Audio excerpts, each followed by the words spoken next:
dalawang battery na 314 bali 628 no.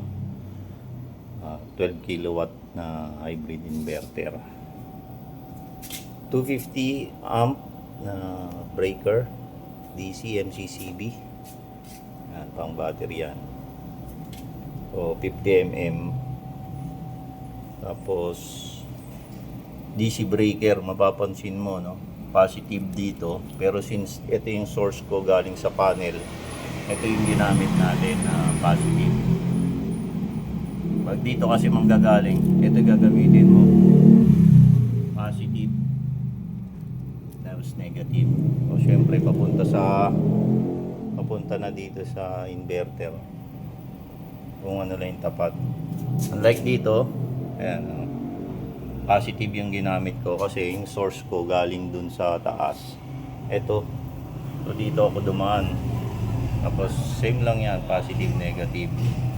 Against dito ako dumaan, so dito magiging positive ko nyan. I-ignore mo na yung positive negative dyan. Pag dito ka manggagaling, dapat positive negative yan. Okay, so ito line out AC, 63 ampere, papunta yan sa utility ko.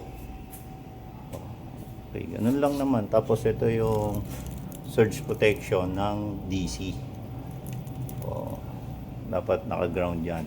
Same time dito, naka-ground din yung inverter mo.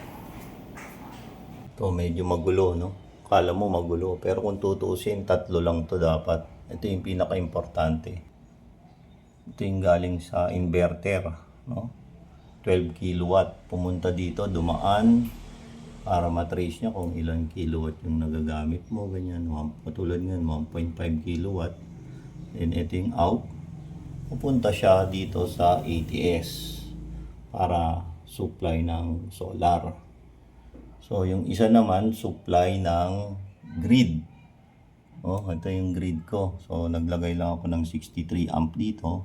Ayan, lumabas doon. So grid lang yon, para magkaroon ng supply na grid at saka solar.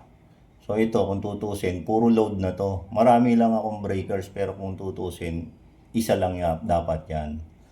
Kasi nag-isolate ako ng, dati kasi isa lang yung battery ko.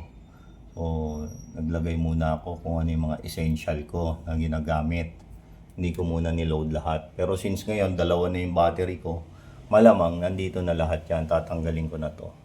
Ito, na load side from ATS, dediretso ko na lahat dito. Yan, iiwan ko lang talaga itong 63 ampere na lang siguro na galing sa grid.